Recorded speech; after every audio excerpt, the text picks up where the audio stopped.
la noche puntualmente, ¿cómo están? Bienvenidos, bienvenidas a esta edición de AM a través de las pantallas de Canal 13.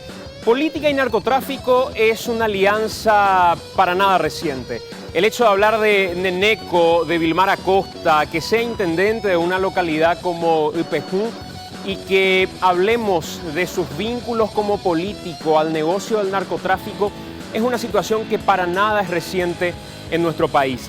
Hay nombres de grandes jerarcas, militares, políticos de alto vuelo, que en algún momento o han participado del negocio del narcotráfico desde el mote de narcotraficante mismo, o que bien eran protectores de los grandes narcotraficantes de la época. Estamos hablando desde los 70 y de ahí en adelante ya nombres de gente que incluso llegó a la presidencia de la República y que de alguna u otra forma amasó fortuna gracias a la droga, gracias a la marihuana, gracias a la cocaína.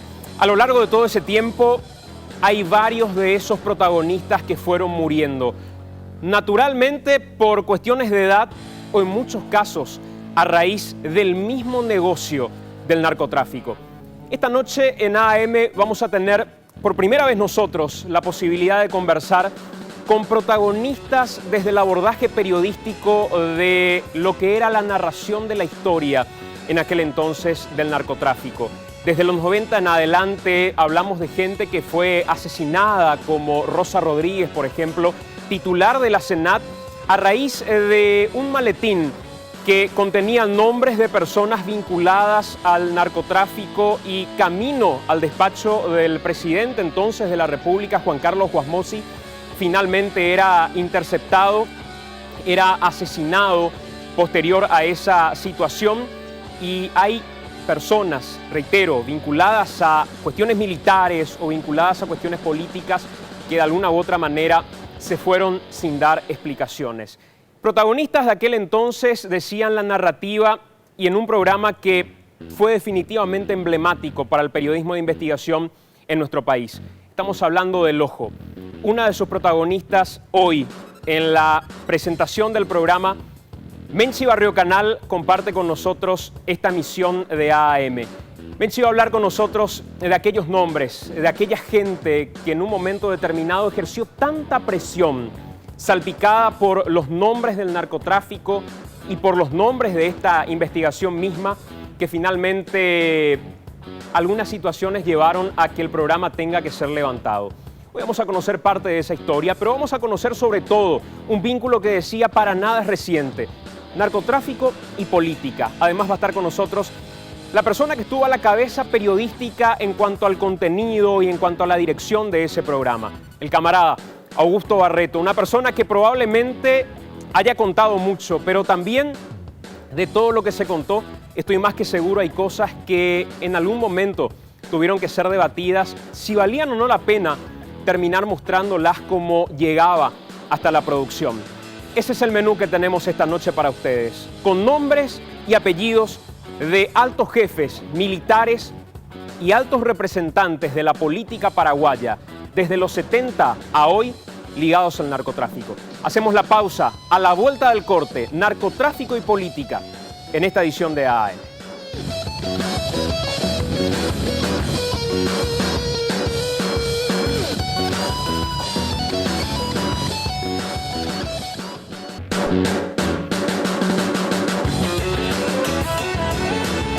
Nueve minutos de las 9 de la noche, estamos en vivo, a 28 grados la temperatura. Esto es AM a través de Canal 13.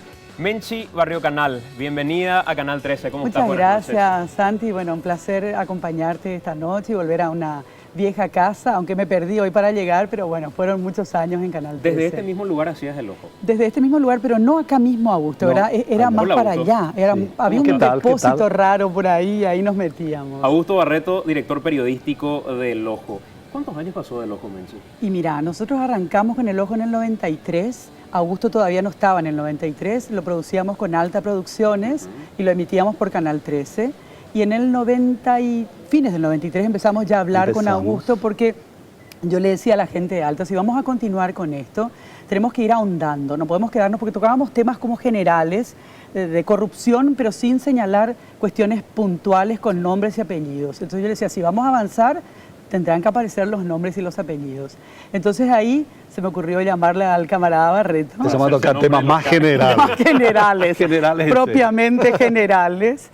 Y bueno, y ahí fue como lo convocamos a Augusto, empezamos a armar, tuvimos un pequeño inconveniente, se filtró una información que veníamos manejando, llegó hasta la persona a la que le estábamos investigando, entonces decidimos que no era un lugar seguro donde seguir trabajando, y ahí Canal 13, porque era un programa que nosotros le vendíamos al 13, ¿verdad? Me dijo López Moreira, me dijo, ¿qué necesitas para hacer el programa acá? Le dije, tengo que tener un equipo como el que tengo en Alta, y vino toda la gente. Hoy les cuento que gran parte de lo que vamos a desarrollar en el programa tiene que ver con la historia que contaban ustedes en El Ojo, porque de alguna manera creo que lo que hacían en aquel entonces hoy queda como un registro, y sobre todo un registro que hoy probablemente se tenga, ¿crees, Menchi, mayor libertad para poder contar que la que se tenía en aquel entonces? Yo creo que definitivamente sí. Cuando nosotros arrancamos en el 93, hacía apenas unos años del derrocamiento de la dictadura, todo estaba absolutamente en el mismo lugar donde había estado a lo largo de más de 3 décadas. Entonces, ese despertar que se daba en la gente, ese interés por hablar de estos temas, hacía que nosotros pudiéramos movernos, pero en realidad era muy limitado nuestro campo de acción, Augusto, ¿verdad? No, pero encima, los personajes que estaban en el poder estaban todavía, justamente claro, a lo que nosotros teníamos que investigar. Claro. Vamos a presentar a nuestros compañeros de todos los domingos aquí en AM. Ya están Guillermo Grance y Enrique Dávalos. Guillermo, ¿cómo estás? Bienvenido, buenas noches. Buenas noches, Santiago, un gusto estar. Saludo a la audiencia, también a los invitados, y tenemos muchísimo material para compartir con la gente en esta noche de Santiago, material de colección con relación a lo que tiene que ver con la narcopolítica en nuestro país, Santi. Bueno, presentamos a Enrique también. Enrique, ¿cómo estás? Buenas noches. Buenas noches, Santiago, mi saludo también a la teleaudiencia. Y hoy vamos a hablar de los orígenes de la narcopolítica, porque hoy hablamos de la influencia narcopolítica en la zona de frontera. En otros tiempos, los pioneros de la narcopolítica en nuestro país protegían a narcotraficantes a nivel mundial, a los mayores narcos del mundo en ese momento, y de eso vamos a hablar hoy en AM. Y nuestro primer material de la noche tiene que ver precisamente con esos orígenes del narcotráfico en nuestro país. Viejos amigos, políticos y narcotraficantes. Primer material, iniciamos esta edición de AM.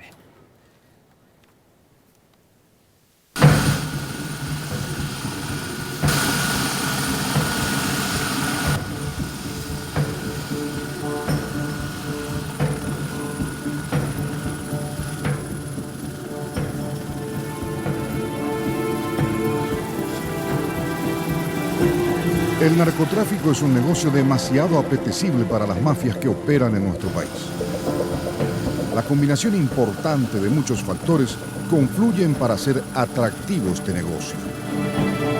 La falta de controles por parte de las autoridades que por precariedades, negligencias y un volátil compromiso al cargo facilitan la producción y venta de drogas ilegales, esencialmente la marihuana. La misma hierba en sus diferentes variantes está altamente catalogada en el mundo cuando es de producción local. La paraguaya tiene un gran prestigio en todo el planeta. Las necesidades de la gente que vive acogotada por el avance del monocultivo intensivo, sin respaldo estatal, también se constituye en una gran mano de obra de buena calidad y bajo costo que fomenta la producción marihuanera.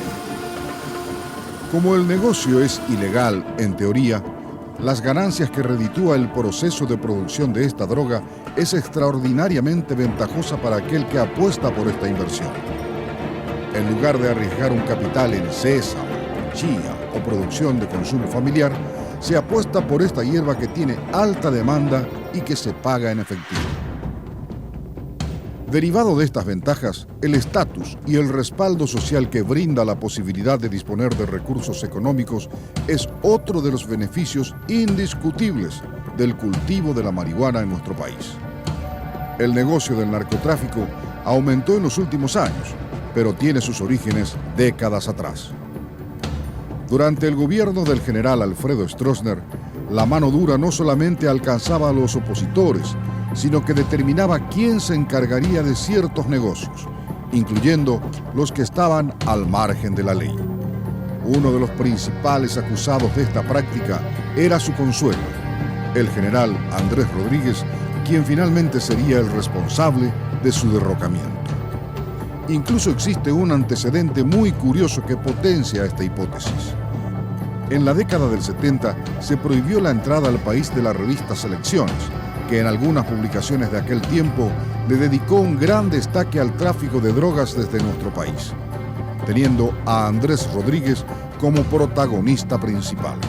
Asimismo, se habló mucho del vínculo del exmandatario con actores centrales del narcotráfico en la zona de frontera con el Brasil. Otro de los militares que encabezó la gesta revolucionaria de febrero de 1989, el general Lino Oviedo, también fue señalado en su momento por sus supuestos vínculos con el narcotráfico. Ya instalada la democracia en Paraguay, seguían las acusaciones internacionales del vínculo de Oviedo con carteles internacionales y algunos casos muy particulares. Uno de ellos, el asesinato del entonces director de la SENAP, el general Ramón Rosa Rodríguez, ocurrido en 1994 durante el gobierno de Juan Carlos Guasmosi. Un crimen que sacudió a la sociedad porque se esperaba que Rodríguez presente documentos importantes señalando a políticos y su relación con el narcotráfico. De inicios del siglo, datan algunas publicaciones que acusaron directamente al actual titular del Ejecutivo, Horacio Cartes, con la caída de cargamentos de drogas en sus estancias y supuestos vínculos con el narcotráfico. Denuncias de las cuales el primer mandatario siempre intentó despegarse, minimizándolas. En todo momento, Cartes apuntó que los señalamientos en su contra se daban en un marco de campaña política desleal. Además de estos casos sonados, en donde altas autoridades nacionales estarían involucradas, otros poderes del Estado también fueron salpicados por acusaciones. Desde un esquema dentro del Poder Judicial para dar impunidad a narcos, pasando por parlamentarios que fueron ligados de manera directa con la tenencia de drogas. Y sin olvidar los gobiernos locales, tanto gobernaciones como intendencias y concejalías con protagonistas de primera línea, dedicados a la política y al tráfico de drogas. También se vincula a esta industria a grupos fácticos que ejercen el poder en ciertas zonas del país y que en nombre del pueblo estarían operando en favor de los narcos, como el caso del EPP, por citar el más conocido de ellos. El objetivo principal del fortalecimiento de la narcopolítica en Paraguay tiene varias motivaciones. Todas apuntan a fortalecer el negocio que, a pesar de ser ilegal, sigue gozando de buena salud, generando ganancias multimillonarias. Pensando en esta premisa de hacer crecer esta industria, no existe mejor camino a la impunidad que el que se ejerce desde el propio poder central.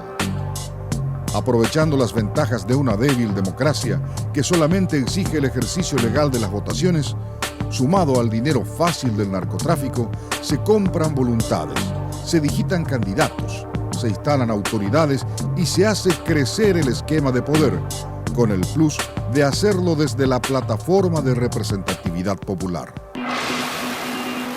El último hecho más sonado que hizo revisar todo este esquema instalado y establecido en el país fue el asesinato del periodista de ABC Color, Pablo Medina, corresponsal en el departamento de Canindeyú, y su secretaria, Antonia Almada. Ambos fueron víctimas de sicarios y al instante todos apuntaron a la autoría material e intelectual de los hermanos Acosta Márquez, uno de ellos intendente de Upejú. Desde aquel 16 de octubre del año pasado, el tema de la narcopolítica se instaló en el debate ciudadano. Se observaron otros vínculos de esta mafia con los sistemas de poder y la permeabilidad de los controles estatales para combatir este flagelo. Las soluciones que se plantearon fueron múltiples, desde la legislación de la marihuana, que sigue siendo uno de los cultivos de mayor renta en gran parte del país, hasta la regulación del financiamiento político para evitar la influencia de la plata del narcotráfico en las elecciones. Todo sigue en la nebulosa, con un esquema instalado hace décadas que va ganando espacio por su poder económico y de influencia política y económica. El narcotráfico opera impunemente en el Paraguay, con una estrategia que parece consolidarse cada día más: la narcopolítica.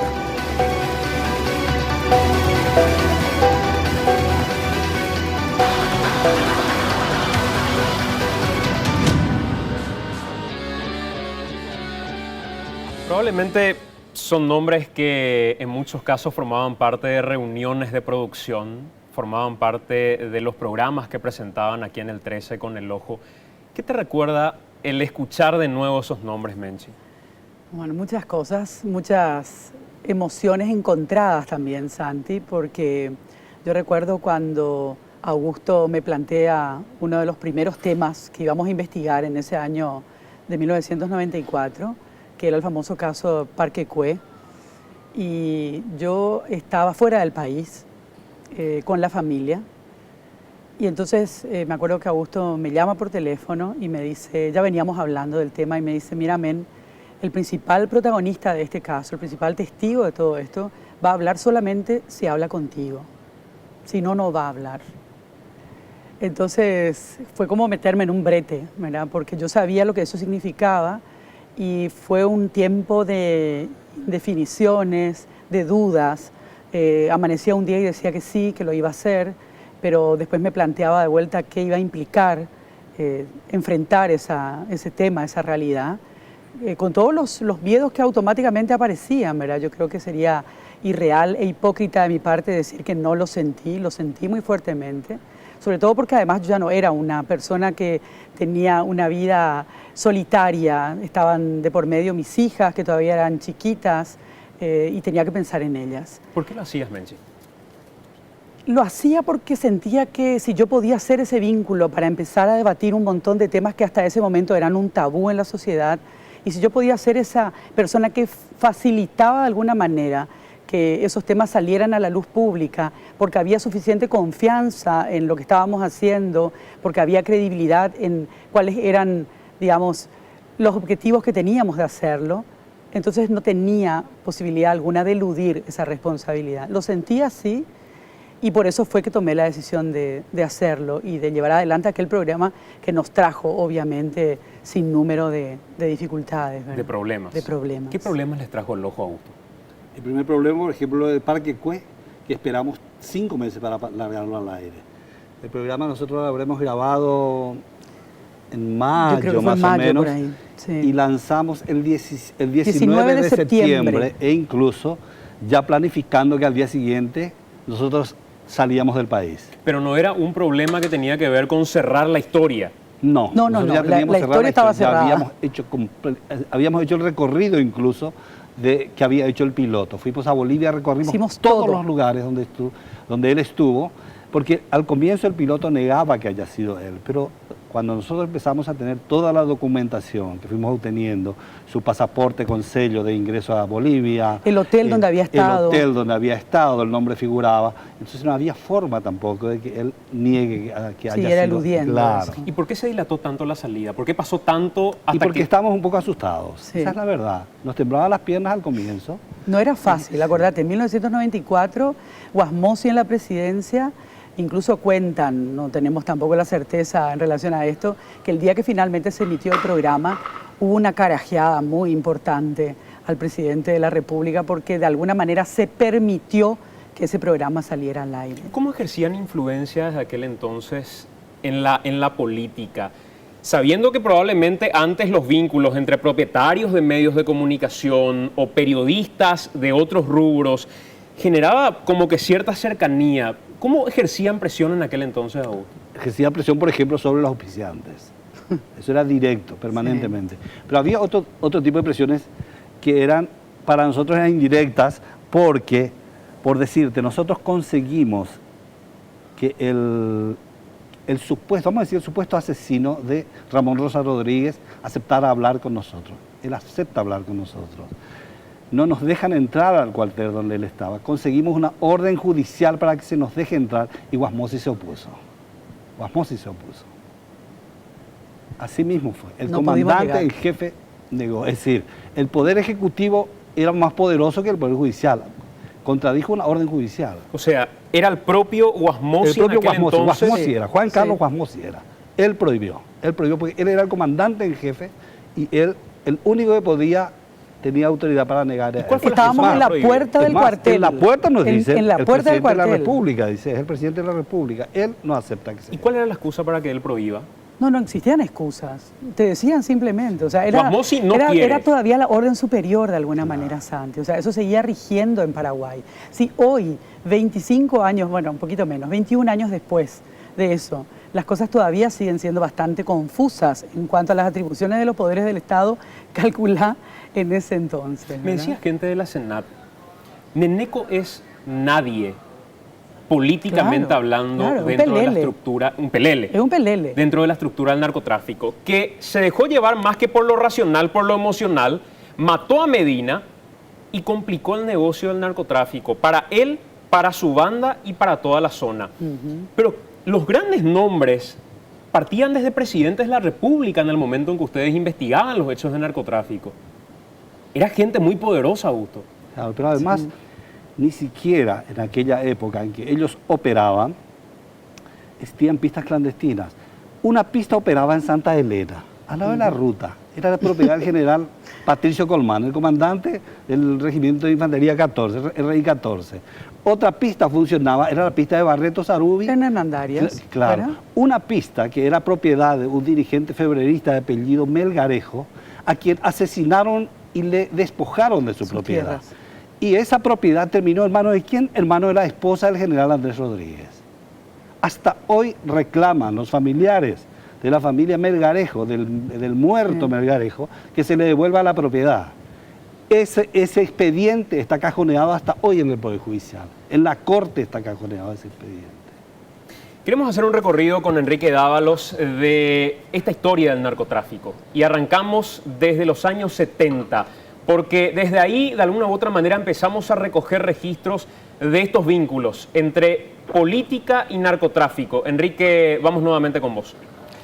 Gracias, Santiago. Y conversamos con el periodista Vladimir Jara y con él vamos a ir haciendo este recorrido, iniciando en los 70, como decías, cuando había una protección política del propio Andrés Rodríguez, uno de los hombres más importantes del gobierno en ese momento, a uno de los mayores narcotraficantes del mundo, el francés Auguste Ricord, ex integrante de la Gestapo inclusive, que vino a encontrar refugio en Paraguay. Era buscado por los Estados Unidos por ser uno de los mayores exportadores de heroína a los Estados Unidos y viene a encontrar refugio en Paraguay.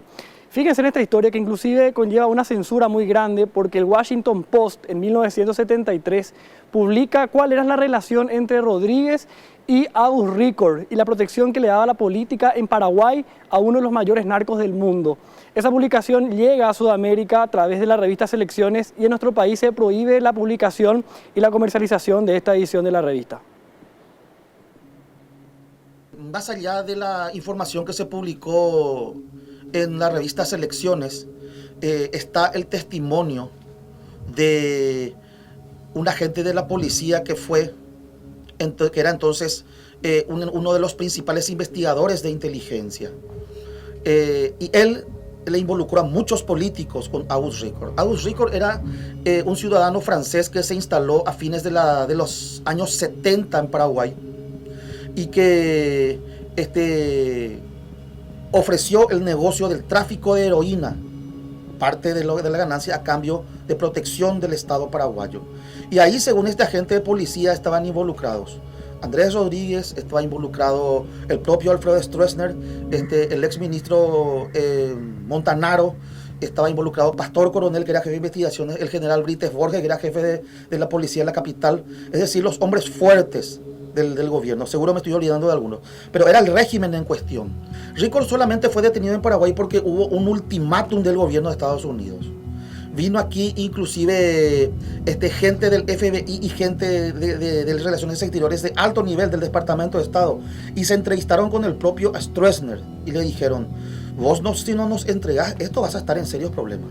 Era la época de la Guerra Fría en donde Stroessner tenía el apoyo del gobierno de los Estados Unidos y fue una encrucijada para Stroessner, pero que era seguir ayudándole a su amigo Auguste Ricord y quemar con los Estados Unidos o entregarles.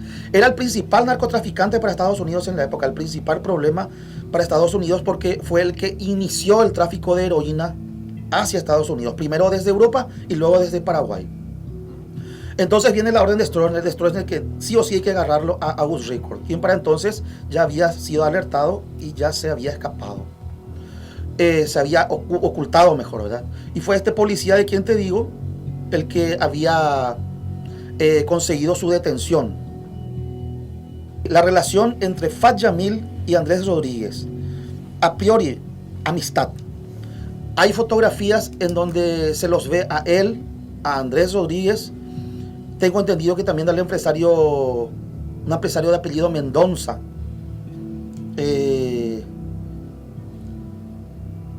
Y hay otros, ¿verdad? En donde se los ve a ellos en las carreras de caballo de Palermo en Buenos Aires. Estados Unidos también necesitaba que Paraguay se ponga a tono con los otros países, porque ya era prácticamente la única dictadura, ¿verdad? Y entonces es como que de repente la comunidad internacional le dice a Rodríguez, vos sos el único que puede hacer el golpe, hace el golpe y te blanqueamos. No vamos a perseguirte, porque Rodríguez no podía salir del país, salía del país y lo agarraban. Porque era señalado como un narcotraficante ligado a August Ricord. 70. Y ya en los años 70 hablamos de cuestiones que terminaron con asesinatos de periodistas. En este caso de Santiago Leguizamón, Augusto. En el 91. Claro, 91. pero digo, gente que estaba en estas fotografías, claro, sí. a las que veíamos que Sí. finalmente tenía relación con el asesinato O de por lo menos Santiago. fueron mencionados en el asesinato de Santiago Leguizamón. ¿Ustedes llegaron a hablar con Santiago antes de su muerte? Creo que me Yo llegué a hablar, creo que fue 2 o 3 días antes de que lo mataran. Él estuvo aquí en Canal 13, él era corresponsal nuestro. Y me acuerdo que Oscar, porque nosotros hacíamos el noticiero, y Oscar le dijo, Santiago, ¿por qué no venís para acá? Y le preguntó si tenía miedo, y le dijo, sí, porque cuando están muy quietos y silenciosos es cuando uno tiene que empezar a temer. Le mencionó el nombre de una persona que supuestamente para Santiago podía ser su victimario, y finalmente 2 días después nos enteramos que a Santiago lo habían matado en Pedro Juan Caballero. Pero pasaron cuántos años del asesinato de Santiago y nunca hubo una sola persona de los que podían considerarse autores morales de ese crimen, siquiera cerca de un juzgado, no hablemos ya presa, ¿verdad? O sea, nunca hubo siquiera una posibilidad de que esa gente terminara con sus huesos en la cárcel. No, pero incluso Santiago era un tipo conocido. Este muchacho que lo asesinaba hace poco, una persona conocida, es decir, trasciende porque son periodistas de repente. Pues yo me acuerdo que nosotros hicimos con Andrés Colmán, ¿te acordás? Sí. Hicimos un recorrido por la frontera, nos habían pasado los datos terrible, pues, de los frontera cementerios seca, clandestinos vinculados a muertes por temas de narcotráfico. Nosotros descubrimos, Andrés creo que descubrió mucho más porque él fue el que inició la investigación y él fue el que nos dirigió todo el operativo de investigación. Descubrimos 7 cementerios clandestinos. 7. Y además, Santi, una de las manos, yo nunca me voy a olvidar que una mano dejaron así en un arbolito colgada, que Menche agarró esa mano y mostró en pantalla, era justamente para que se sepa quién fue, y había algunas personas que le ponían candado en la boca. Pero te estoy hablando de montaña de cadáveres. Era espantoso porque yo me acuerdo que nos fuimos en una comitiva, nos seguía una patrulla de la policía, ¿te acordás? Y llegamos a un lugar donde supuestamente era el lugar donde había más restos humanos, pero obviamente después recién encontramos esos restos colgados en arbustos. Pero me acuerdo muy bien que bajamos con una pala y le dice Augusto a uno de los policías, le dice, ¿y dónde tengo que cavar? Y donde quieras, mete la pala y algo vas a encontrar. Y fue la primera palada que hicimos así, y ya topamos un cráneo, ya nos topamos con un cráneo en esa primera palada. Era un olor a muerte, Santi, que difícilmente yo me olvide en mi vida, porque era olor a sangre, olor a muerte.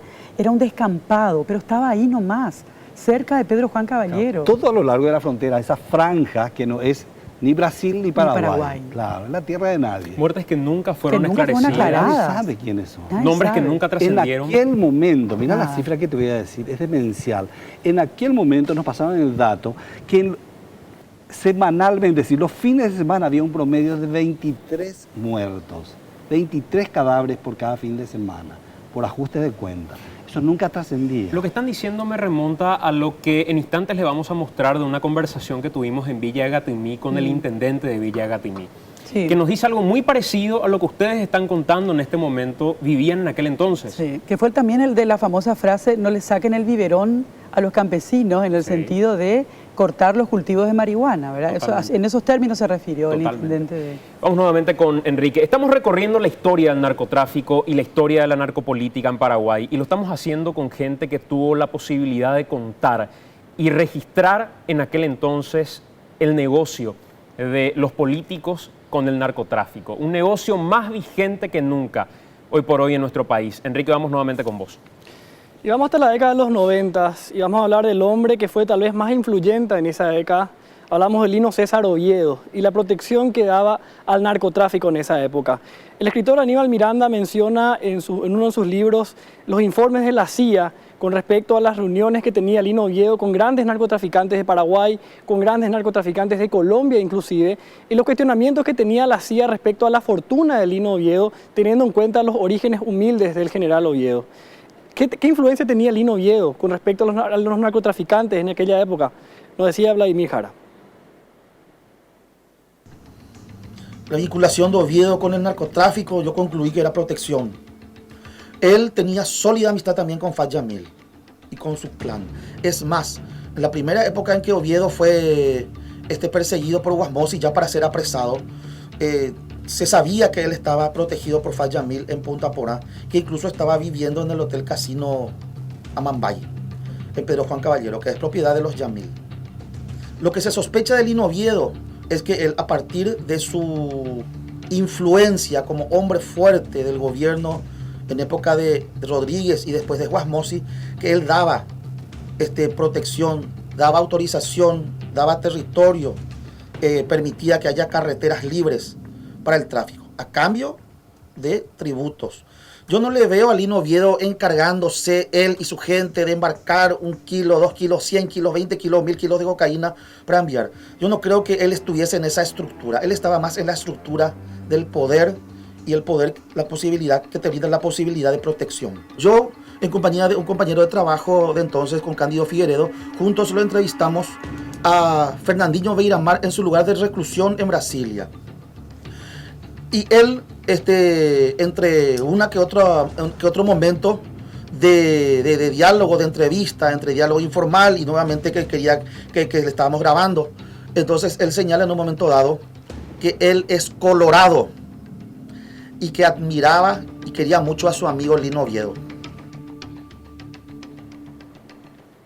Fíjense en esta historia en la que una familia de políticos y de narcotraficantes sella un vínculo con uno de los grandes narcos de Sudamérica y un trato que sale mal y termina con el exterminio de esta familia.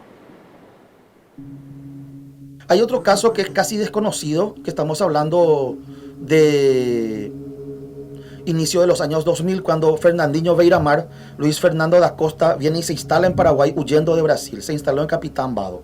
¿Quién fue el que lo asistió? Un político colorado de la zona llamado Ramón Morel, hijo de Joan Morel, que entonces era el jefe del tráfico de marihuana, no solamente en Paraguay, sino a nivel continental. Ramón Morel era el presidente de seccional colorada de Capitán Vado y candidato a intendente de Capitán Vado, y posiblemente iba a ganar. ¿Qué pasó? Se pelearon entre ellos porque había sido detenido en Capitán Vado. Primero Jaime Amato Filo, hermano de Luis Fernando da Costa, Fernandinho Beiramar, y luego fue detenido Marcelo da Silva Leandro o Marcelinho Niterói, también en Capitán Vado. Entonces, ¿qué dijo Beiramar? Yo estoy pagando acá por protección. ¿A quién le pagaba? A Ramón Morel.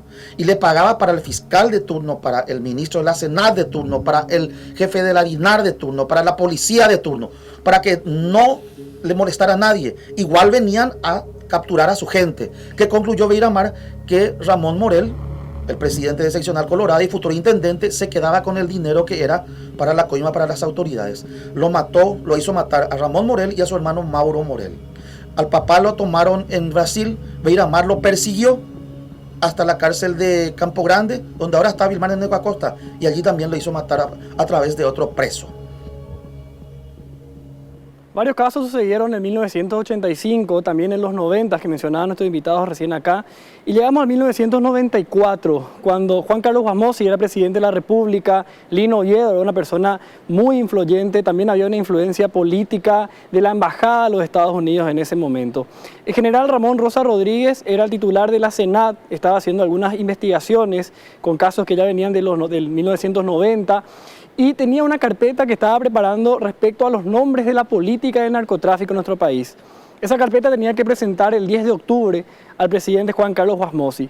Antes de ir a esa reunión con Guasmosi, él va a llevarle a la escuela a sus hijas y allí lo estaba esperando una camioneta donde intentan asesinar a Ramón Rosa Rodríguez y balean por error a su chofer, quien fallece. Ramón Rosa Rodríguez sobrevive a este ataque, a ese lugar llega una de sus manos derechas, una de las personas más influyentes para él, el señor Emiliano Ruiz Díaz, el capitán Emiliano Ruiz Díaz, y Rosa Rodríguez le acusa a Ruiz Díaz de ser él el autor moral de ese atentado. Entonces él decide desarmarlo y llevarlo detenido a Ruiz Díaz. En el camino Ruiz Díaz saca un arma que tenía escondida en una de sus botas y le mete un balazo a Rosa Rodríguez. ¿Cuál fue el trasfondo de este asesinato? La vinculación, ¿cuál fue la pelea política que había entre Estados Unidos y Lino Oviedo y terminó con el asesinato de Rosa Rodríguez? Nos contaba Vladimir Jara. Acá lo que hubo más tiene que ver con el manejo interno de la Senat y la situación fáctica de poderes de entonces, Lino Oviedo y la Embajada de los Estados Unidos. Lino Oviedo era señalado por los Estados Unidos entonces como no solamente como un elemento no democrático, sino como un elemento ligado al narcotráfico en materia de protección. Esto está demostrado mediante memorándums que escribía el propio ayudante del general Rosa Rodríguez en la Senat, el capitán Juan Ruiz Díaz. En manuscritos que escribía, hacía de espía para los americanos. El general Ramón Rosa Rodríguez era un militar afín a Lino Oviedo y por lo tanto contrario a la costumbre de siempre o la política de siempre de que los Estados Unidos tengan un cupo en la Senat, y eso generaba roces, generaba conflictos. Oviedo entonces era el hombre fuerte del gobierno y él estaba manejando la Senat. Se puede también inferir que Juan Ruiz Díaz no actuó solo, sino que fue ayudado y posiblemente asusado. ¿Por quiénes?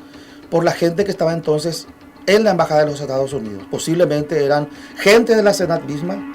Está el fallecido Miguel Ángel Berni.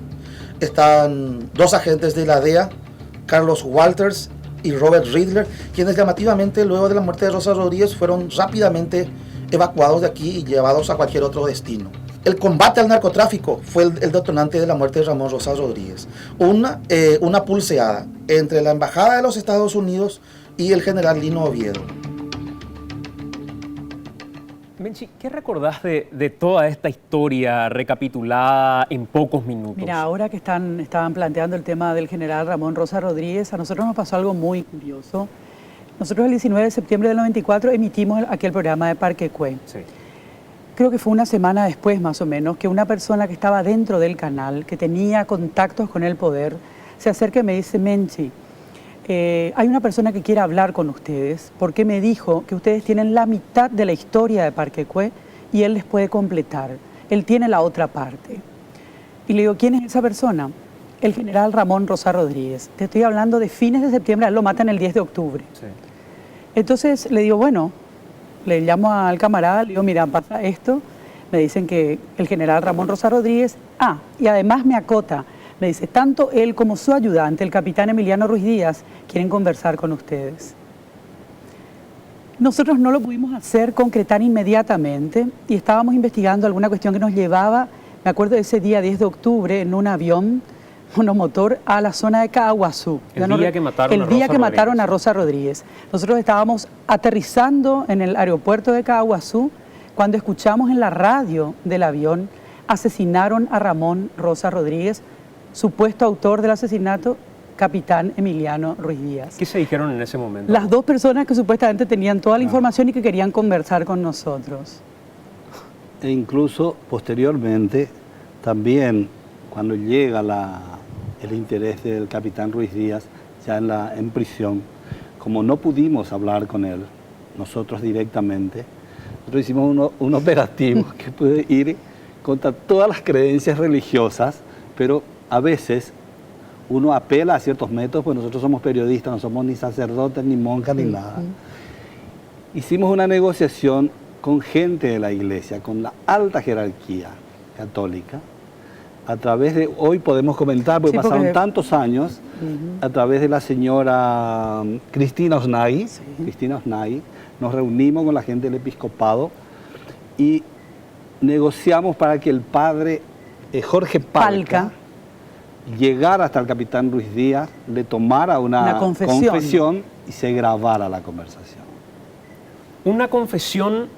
Se grabó la conversación. Yo no tengo por qué mentir. Una confesión en la iglesia grabada. Sí, en realidad en el lugar de reclusión ya. En el lugar de reclusión. No en la iglesia, en el lugar de reclusión ya estaba del preso. capitán. Nosotros no podíamos entrar porque el comandante en jefe decidió que no entremos. ¿Cómo lograron eso, Augusto? El padre Palca fue realmente el padre un Palca elementazo. se prestó. Hoy fallecido. Falleció en Polonia, volvió a su país y falleció. ¿Qué le dijeron en ese momento para convencerlo? ¿A Palca? Ya no recuerdo en ese momento, tampoco. me parece que no hablamos mucho siquiera. No, era un hombre muy de armas tomar y además muy comprometido también y pensaba que si eso podía servir para dilucidar lo que había sucedido, bien valía la pena. ¿Qué dijo en esa confesión? Yo no recuerdo exactamente cómo fue la charla y además nosotros no emitimos el material. Nosotros entregamos a la Comisión Bicameral de Investigaciones ese material así como estaba. Una vez, por suerte, la parte más débil, por suerte, nos encontramos con la sorpresa que sale en el diario La Nación. Empezamos a indagar cómo puede ser, si nosotros no publicamos esto. Y alguien nos dice, una parlamentaria, en aquel momento no recuerdo, no es que no recuerdo, no quiero decir su nombre porque no tengo la certeza que ella haya sido. Le vendió por $20.000 al diario La Nación. El material que nosotros no publicamos, por suerte, era una parte muy endeble. Las partes más calientes, nosotros, yo creo que hasta hoy tengo el cassette. ¿Le vendió a La Nación porque había un interés periodístico de La Nación o porque había un interés de Osvaldo Domínguez Dip en particular en esa parte de la grabación, Augusto? No, yo creo que había un interés periodístico en ese momento. Sí. Porque era un además, La Nación nos fuerte. acompañaba mucho a nosotros con lo que nosotros emitíamos en los programas. Sí o sí, La Nación publicaba íntegramente. Pero pasó una cosa también muy curiosa a propósito de esa muerte, porque no sé cuánto tiempo después del asesinato de Ramón Rosa Rodríguez, pero no había pasado tanto tiempo, un día me llaman a mí por teléfono y me dicen que un tal señor, no recuerdo el nombre, ¿vos te acuerdas, Augusto, de la embajada americana? Sí. Que quería conversar con nosotros, un agregado militar de la embajada. Coronel Gómez de la embajada, agregado militar de la embajada americana, quería entrevistarnos a nosotros. Entonces nos llamó la atención por esto que ustedes acaban de contar y estas conexiones que habían. Y vamos a la embajada, nos citan un día, curiosamente, era un día en que, si no estoy recordando mal, el famoso Thanksgiving Day de los americanos, feriado para ellos, por lo tanto no había nadie en la embajada. Llegamos Augusto y yo, nos presentamos ahí. Siesta era, a la siesta. Sí, como todo, haciendo el trámite, casi todo el mundo, pero no había nadie. Entonces digo, ahí ya nos llamó la atención. Ahí cachamos que como era feriado, por eso no recibían gente ese día. Y preguntamos, dijimos, nos citó fulano de tal para venir acá. Y primero nos niegan, ¿verdad? Y nos hacen finalmente, después de un ratito que nos hacen esperar, nos hacen entrar, pero no por esa entrada por la que habitualmente entra todo el mundo. De manera que no quedara registrado que habíamos estado en la embajada. Claro. Nos hicieron entrar, nos encontramos con este señor, viste esas conversaciones así sumamente desagradables porque no sabes, vos no sabías para qué te convocaban y el tipo tampoco aflojaba ninguna palabra desde el vamos. Entonces nos mirábamos así hablando de bueyes perdidos, esa cosa así muy incómoda, hasta que de una el tipo sale y nos dice, bueno, vamos al grano. A nosotros nos dijeron que ustedes tienen el maletín del general Ramón Rosa Rodríguez. Así en seco. Por supuesto no teníamos el maletín, nunca lo habíamos tenido, pero a ellos les había llegado esa información. Que ustedes tenían que el nosotros maletín. Teníamos el maletín del general Ramón Rosa Rodríguez. Y que ellos querían esas documentaciones. Le dijimos no, que si tuviéramos lo que haríamos Tampoco. sería publicar. Claro. Publicaríamos. ¿Qué pasó después con ese maletín? Les quiero preguntar a la vuelta de la pausa, porque también tiene que ver con uno de los capítulos del Ojo en particular. El contenido, luego del asesinato de Rosa Rodríguez, de lo que llevaba en el maletín, con los supuestos vínculos de la política y el narcotráfico en la investigación que habían hecho desde la Senat. Vamos hasta Guillermo, hay mucho movimiento en redes sociales, hay mucha gente opinando. El programa de hoy es básicamente un recorrido por la historia del narcotráfico. Queremos llegar a lo que hoy se está viviendo, pero para ello necesitamos conocer quiénes estuvieron vinculados desde los 70 en adelante a esta alianza, a este matrimonio entre política y narcotráfico. Guillermo, vamos con vos. Sí, señor, enseguida seguimos con más debate. Ahora un consejo excelente. Venía claro y volver a clases mejor que nunca. Elegí llevarte una super notebook de 14 pulgadas en 18 cuotas de tan solo 90.000 guaraníes y sin intereses. Una tablet Alcatel en 18 cuotas también de 71.000 guaraníes sin intereses. Todo esto activándolos con un plan de 99.000 guaraníes con internet ilimitado. Volví a clases con Claro y conectate con la mejor tecnología. Les decía, mucho material todavía que vamos a compartir con ustedes sobre la narcopolítica en Paraguay y mucho debate aquí en AM. Ahora hacemos la pausa y ya venimos con más.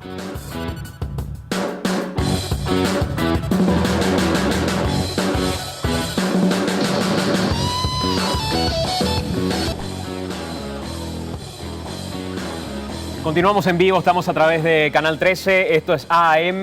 Quiero agradecer a Cervepar. Cervepar está con nosotros tanto en AM Radio como en AM Televisión con una gama de productos que finalmente se ajustan a tu bolsillo. Tenés variedad de productos dependiendo de cómo venga el mes y de qué tanto tengas en el bolsillo para compartir con tus amigos. Pero el mensaje que tiene sobre todo para vos, Cervepar, es que no manejes en el caso que hayas ingerido bebida alcohólica. Fíjate que es lo que te puede costar.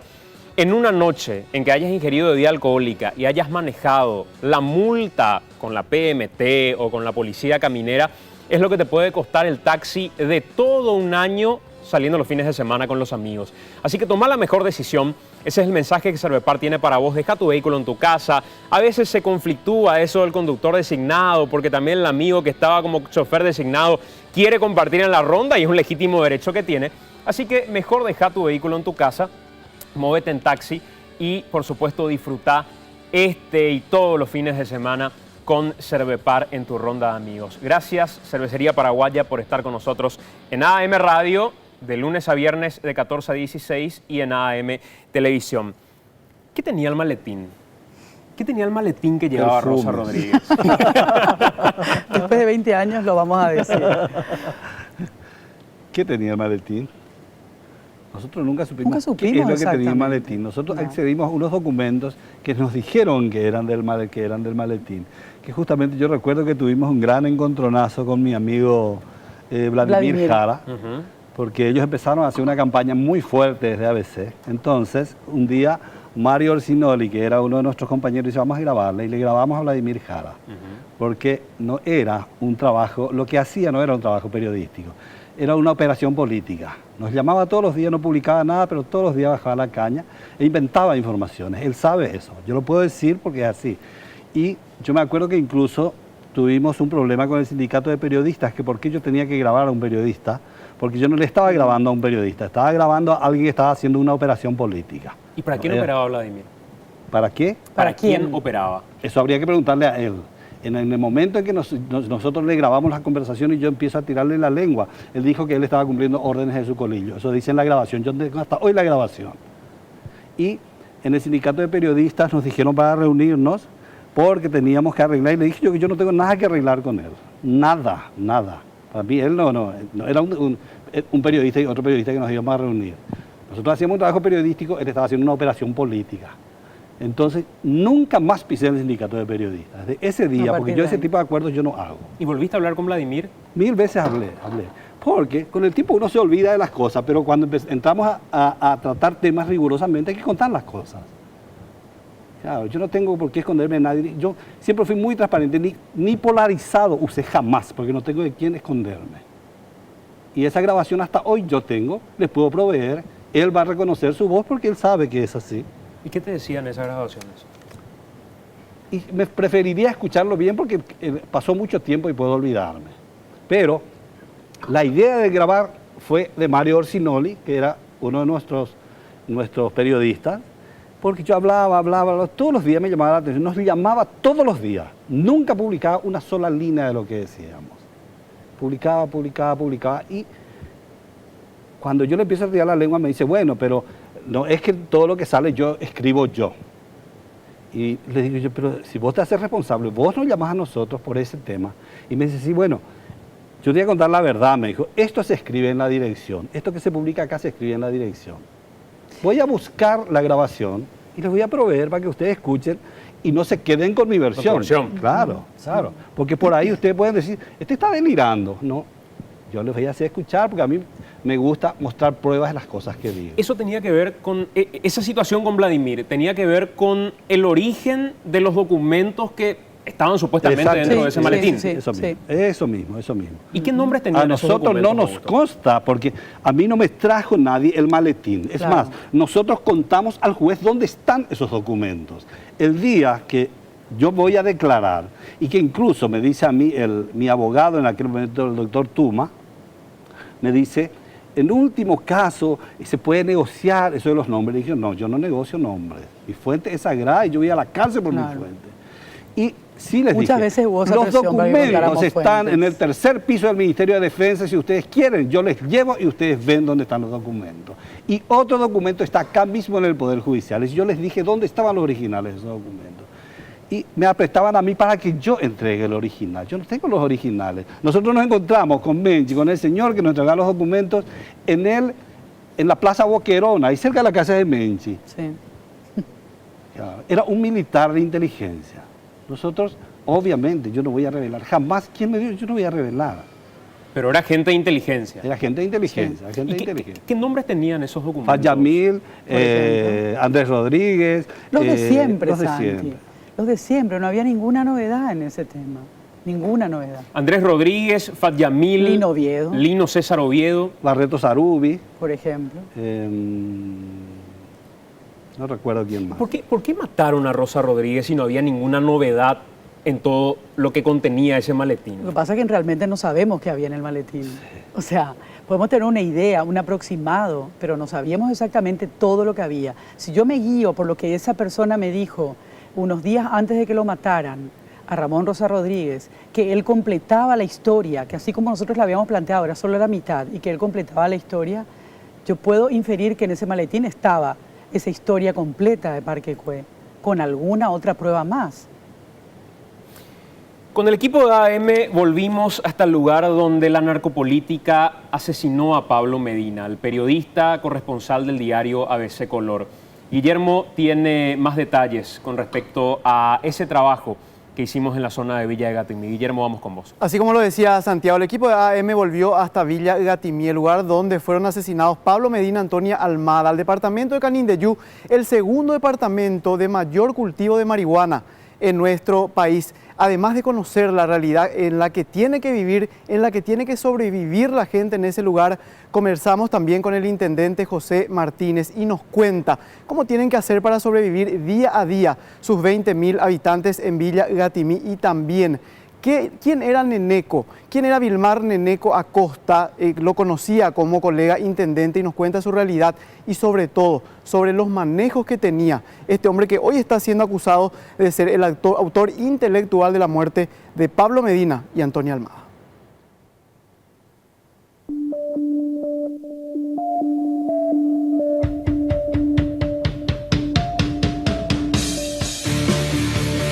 Con la cantidad de hechos ocurridos desde el infame asesinato del periodista Pablo Medina y su asistente Antonia Almada, el equipo de AAM volvió al lugar del crimen para dar una mirada a la realidad en la que viven los pobladores de Canindeyú, una de las zonas de mayor cultivo de marihuana en el país.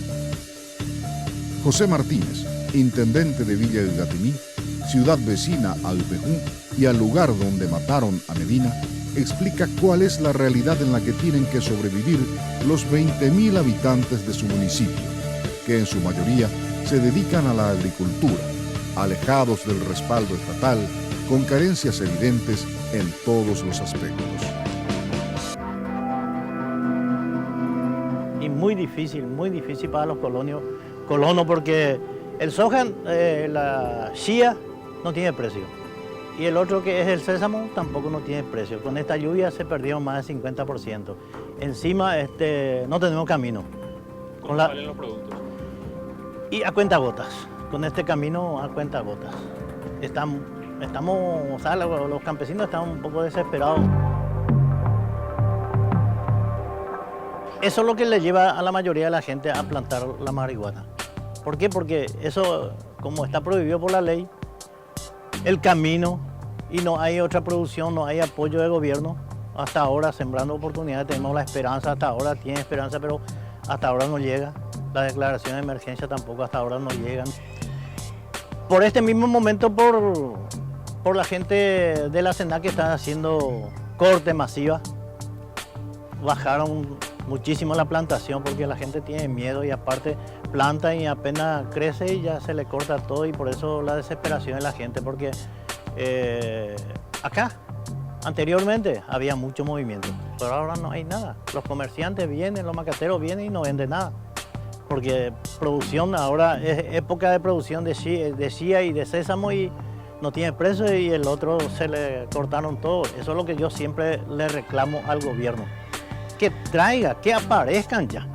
Y porque tenemos la bono soberano. Yo escucho, toda la gente sabe que hay bonos soberanos, pero la plata hoy baja y se le va a dar mucho dinero a la cooperativa o a la promesa hasta ahora. Entre plantar sésamo, entre plantar chía y plantar marihuana, ¿es mayor negocio la marihuana hoy? Totalmente. Totalmente porque ellos, bueno, eso es lo que yo escucho porque yo siempre no me meto mucho porque siempre hago declaraciones, no tengo miedo. Porque se sabe, todo el mundo sabe que hay muchas plantaciones por acá que se dedica la mayoría de la gente en eso. Pero yo trato de minimizar, de conversar con la gente cuánto, quién, porque es una cosa que se hace a escondidas. Entonces yo cuando salgo por las colonias, como todo, lo que se dedican a su entera responsabilidad. La marihuana es uno de los principales cultivos en la zona. El intendente Martínez explica el porqué y el vínculo del narcotráfico con la política local. Es mucho más rentable, claro que es mucho más rentable. Y mucho más rentable la plantación de marihuana, 3 o 4 veces más, no sé el precio, pero yo sé que es mucha la diferencia. Siempre entre comentarios hay muchísima diferencia, porque a ellos mucho más fácil, porque consiguen la semilla, consiguen dinero, así que tienen financiamiento. ¿Quién financia eso en la zona? ¿Quién? Esa es la pregunta, uno no puede saber. Y como todo el Paraguay se conoce que a través de lo político se maneja mucho. Se maneja muchísimo, son ellos los que siempre llevan la delantera con esta clase de gente, son los que le encubren. Yo diría que políticos que directamente se escudan, con ellos se escudan. ¿Con quiénes? Y los narcos que vienen. Creo que el 30 al 35% se dedica a la plantación de marihuana. Creo. Necesitamos la presencia del gobierno. Que traiga, siempre reclamé eso. Y hasta ahora estoy reclamando con este plan del gobierno que no llega hasta ahora. Necesitamos que venga a hacerle limpieza de su chacra, que yo hice el año pasado con la maquinaria de la municipalidad, mandé a hacer más de 80 hectáreas en una colonia Nueva Alianza, con mucha responsabilidad puedo decir eso, y ellos están plantando más cantidad de sésamo y algunos plantan soja ya, 4 o 5 hectáreas. Lo que necesitan es eso, dejar la pala, la azada, el machete y que se les ayude, el gobierno que les ayude con rastroneada para que ellos puedan cultivar más fácilmente, porque la miseria, la pobreza es grande.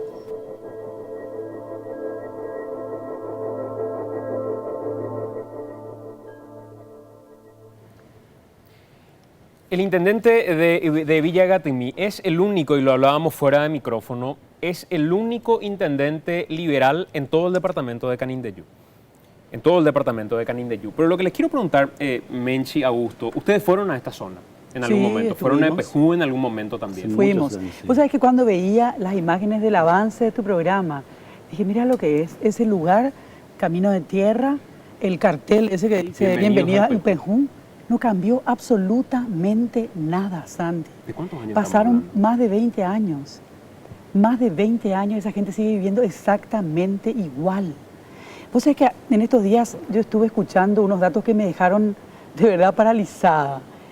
Desde el año 91, las intendencias y las gobernaciones recibieron en concepto de royalties. La compensación ha llegado en los últimos años recién, ¿verdad? ¿Sabes cuántos miles de millones de dólares?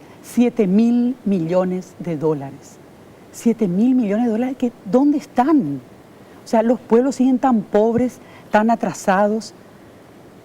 No tienen sistemas de desagüe cloacal ni agua potable. Lo básico que tiene que tener un ser humano no tienen. Caminos. No hay caminos, no hay rutas. O sea, estamos hablando de 20 años en donde han recibido ese dinero y se ha evaporado. Es más, recorrimos algunas zonas donde, y es penoso decirlo de esta forma, pero los propios pobladores lo reconocen.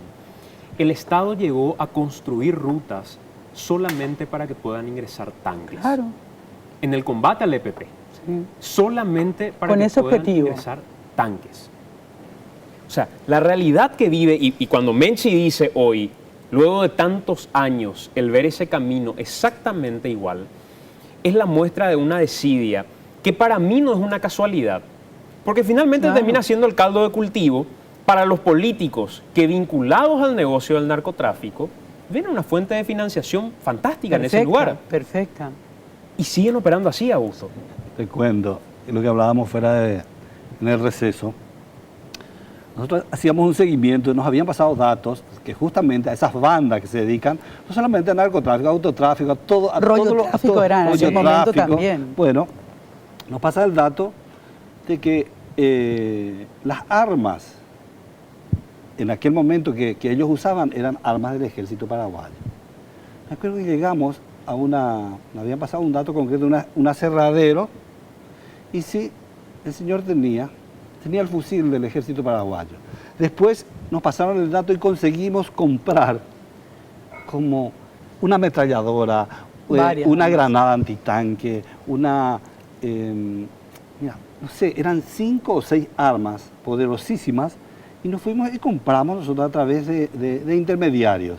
Pero este señor del aserradero era amigo personal del Lino Oviedo. Él nos contó que era amigo del general, y lo decía con orgullo. Y sí, a mí me vendieron, dice. No dijo quién. Claro. Pero él tenía el arma ahí. ¿Sí? Nosotros llegamos a cara descubierta y él nos mostró su arma. Feliz estaba con su arma del ejército. Orgullosísimo. Claro. Este es un programa que quiero compartir con ustedes. Hace mucho tiempo teníamos ganas de hacerlo. Hace mucho tiempo teníamos ganas de tener a Menchi en el programa, de tener a Augusto en el programa y tener la historia misma de la narcopolítica en Paraguay, contrastando con lo que hoy está sucediendo de alguna manera. Eso que hoy cuenta el intendente de Villa Agatimí.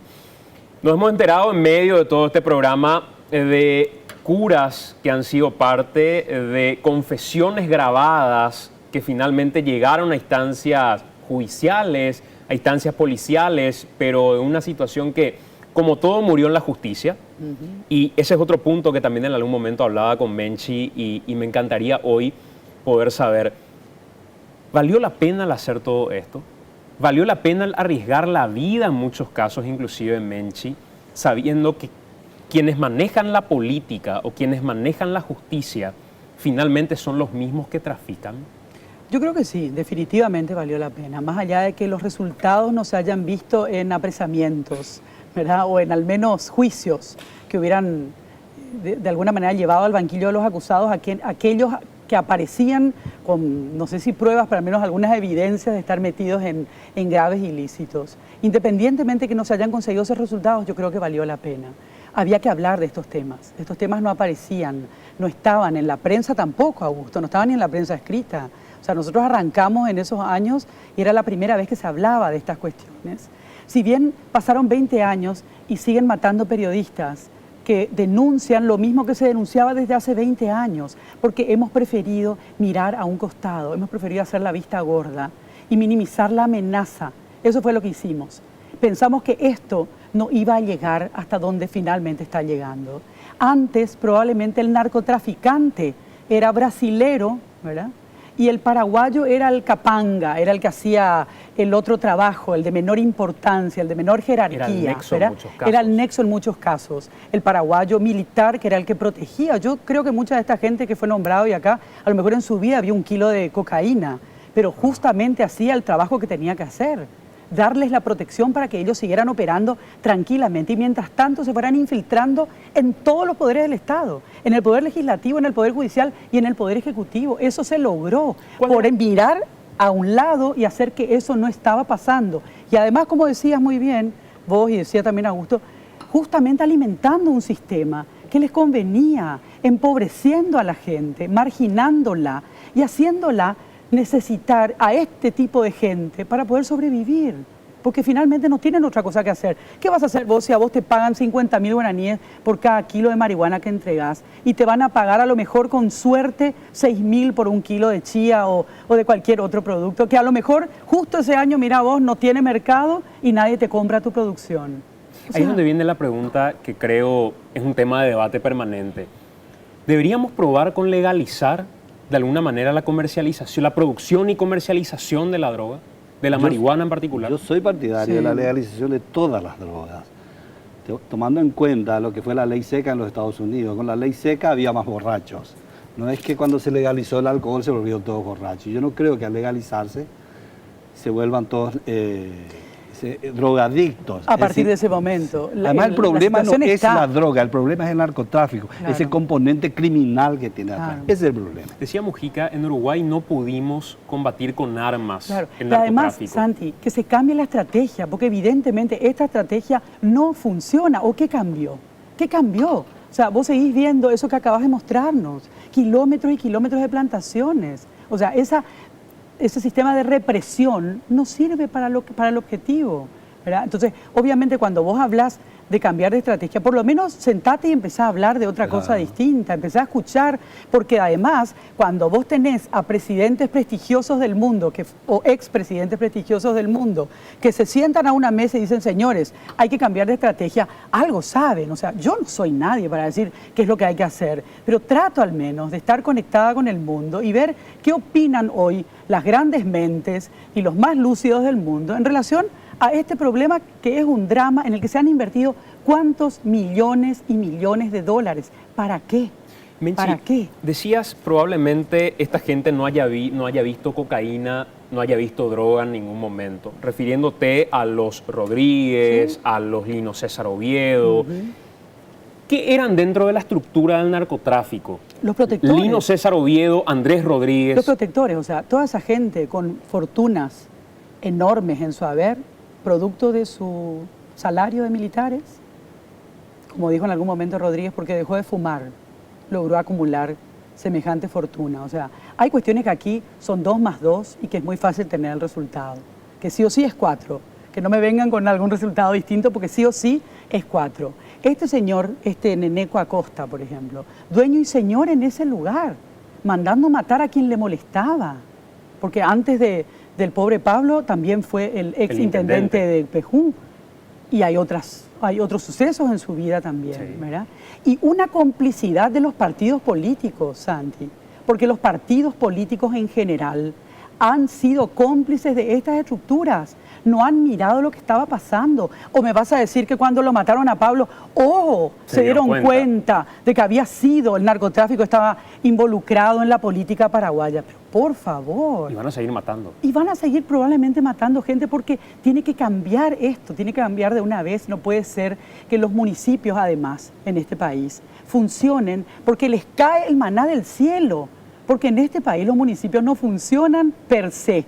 No funcionan porque tengan personas capacitadas para recaudar primero un dinero que no lo saben hacer, porque no recaudan nada la mayoría de ellos, y están simplemente esperando que le caiga el dinero de los royalties de lo que reciben últimamente de la cesión de energía, para después distribuir entre unos cuantos ayuraflauta, como diría el amigo Euclides Acevedo.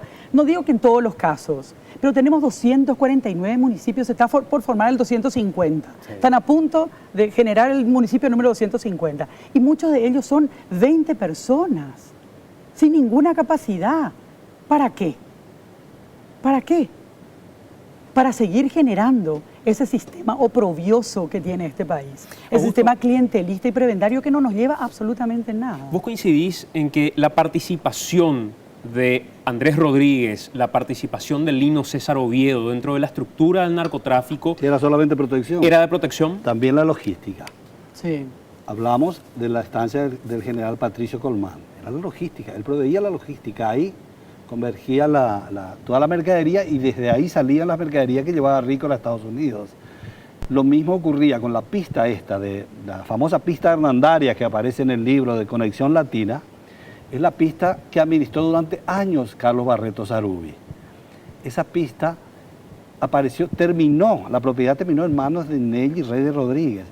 Esa propiedad le fue despojada a la familia Melgarejo. Bueno, ellos ponían al servicio de los narcotraficantes esa pista. Si terminó primero en manos de Barreto Sarubi y después en manos de la señora del general Rodríguez, es porque esa logística era de ellos. No era de los narcotraficantes, ellos eran solamente los protectores. Proveían aviones y proveían pistas, y las pistas que ni siquiera eran clandestinas. Augusto, ¿cuál fue el momento más difícil que te tocó vivir con el Ojo? La situación más complicada, incluso particular, personal, que te tocó vivir con el Ojo. Cuando le mataron a su papá. En realidad creo que mi papá ya es un poco el resultado, pero yo creo que el momento más difícil fue el comienzo cuando íbamos a hacer el caso Parque Cue. Es decir, me refiero como periodista de tomar la decisión, atropellamos esto, ¿qué hacemos? Y desde el momento que contamos, por ejemplo, que decidimos salir del país en esos días, es porque efectivamente ese era el momento más difícil. Lo otro es el resultado. En todo caso, es lo que... ¿Vos crees, Menchi, que fue el momento, y digo, vivir el asesinato del papá de Augusto en ese momento? ¿Cómo recordás? No había ninguna conexión directa, digamos, nunca pudimos saber exactamente... Porque todo desapareció, todas las pruebas desaparecieron. Aparecieron 4 tipos, le metieron balazo a mi papá y a mi mamá y se fueron. ¿Antes de la misión de algún programa en particular? No, ocurrió lo siguiente. En el 95, nosotros no emitimos El Ojo, porque hubo un problema sindical en el canal, un muy mal manejo sindical del canal, renunció un montón de gente. Bueno, ¿qué pasó?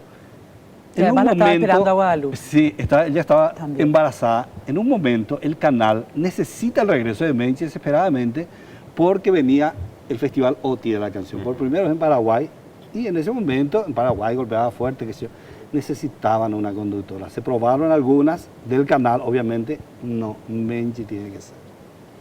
Hablábamos nosotros con Menchi y me dice Menchi, volvemos, pero si volvemos con El Ojo. ¿Para qué queremos nosotros? Claro, el Festival OTI sí, Festival OTI una noche y terminó. Claro. Sí. Bueno. Condicionamos eso. Claro, condicionamos cómo íbamos a negociar, hasta la plata que íbamos a negociar, condicionamos. Y llega el día de la OTI, pero antes de que empiece la OTI ya empezamos a promocionar que El Ojo vuelve. El Ojo vuelve. Imagínate que estábamos en septiembre, octubre, creo que era octubre. Sí. La Guardia nació el 21 de agosto y el Festival OTI era los primeros días de noviembre. Sí, pero nosotros para presionar, pongamos ya al aire nuestra publicidad. O sea, que era una me dijeran que mucho más fuerte que la que habíamos tenido, hasta ese momento. Era algo así como la corrupción en la mira, te estamos grabando, no recuerdo, pero eran unas promociones muy fuertes que no tenía nada que ver porque nosotros recién empezábamos a trabajar otra vez en el canal. Por lo menos, en la hipótesis de que saliéramos en diciembre, que es un absurdo, normalmente se sale de febrero, marzo, pero simplemente como presión ya pusimos nuestra calentando la pantalla y presionando a que el contenido se haga. Muy fuerte, calentando como nunca. Y en ese escenario ocurre el asesinato de mi papá. En ese escenario ocurre el asesinato. 4 personas. 4 personas. Es decir, uno se queda en el vehículo. Mi papá tenía una pequeña granja con un pequeño almacén a 11 kilómetros de Coronel Oviedo. Ahí vivía con mi mamá y una chica que trabajaba con ellos. Ese día llegaron No, 2 días antes fueron a reventar las luces que estaban ahí. Nadie sabía por qué, porque justo en un camino, donde se abre un camino vecinal y la otra ruta internacional que va a Pedro Juan Caballero, normalmente para mucha gente ahí, entonces hay buena iluminación a la noche. Reventaron las luces, yo no recuerdo si fueron 2 días antes o un día antes.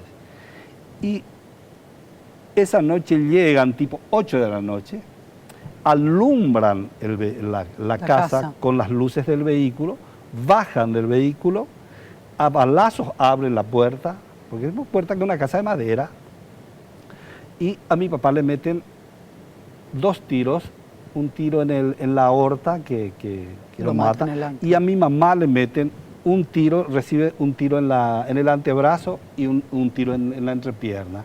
Y la reventaron a patada. Mi mamá reaccionó 2 horas después. Y arrastrándose llega a la casa de un vecino y ahí nos enteramos de lo que había pasado. Yo recuerdo que justo yo ese día había llegado de Brasil, había manejado como 1500 kilómetros y estaba muy cansado. Y de repente, a eso de las 12 de la noche, escucho la voz de mi hermana Mirta, a los gritos, mataron a papá, y bueno, y nos fuimos otra vez a Coronel Oviedo. Pero después nosotros hicimos una investigación paralela con mi hermano, con familiares, y aparentemente esos tipos vinieron y estuvieron en un prostíbulo en las afueras de Coronel Oviedo, de la ruta que va a Ciudad del Este. Estuvieron 1 hora antes del asesinato, estuvieron tomando gaseosa, qué sé yo. Después del asesinato volvieron ellos al prostíbulo y ahí a divertirse. Y desde el prostíbulo, desde el teléfono del prostíbulo, supuestamente llamaron a un señor, a un tal Don de Ciudad del Este. Como no tengo la prueba de lo que voy a decir, pero es un señor muy conocido que incluso lo mencionamos hoy acá. Que salió todo bien, que la mercadería ya está. Y este señor está convencido, el dueño del prostíbulo, está convencido que esos son los mismos que asesinaron a mi papá. Porque la fisonomía de la camioneta, todo es igual. No te animas a decir quién porque no tenés elementos. No tengo pruebas. Un señor de Ciudad del Este. Continuaron de todos modos con el ojo. Sí, el ojo se hizo todo el año 96, que fue ya el último año del ojo. Pero hubo un debate a la hora de decir, mira que esto pasó, que lo decida Augusto en todo caso, ¿o no? Nunca.